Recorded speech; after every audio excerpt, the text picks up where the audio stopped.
have a look at the highlights now. And it was a ripping start, and that's really what set the tone of the afternoon for Scott McLaughlin, but unfortunately bags of wheel spin for Cam Waters, and that made his job infinitely harder today as soon as he gave away space at the very beginning. Usual turn one congestion down the order was pretty crazy.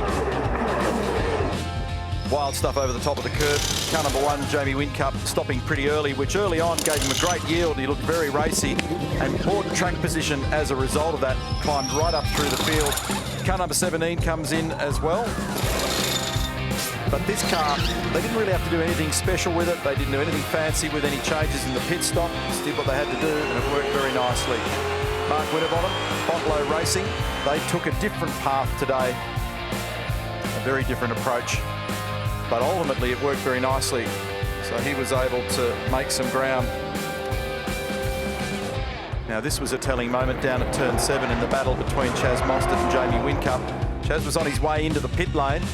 The problem is there's a very big difference in mid-corner speed when that occurs. And as a result of that, there was a rotation and a penalty.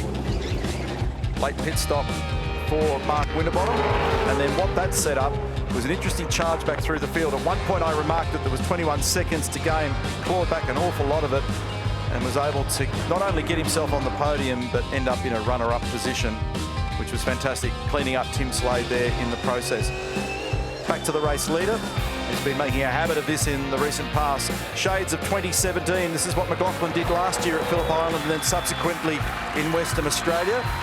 He grabs 150 points. Scott McLaughlin, the winner of race number 11.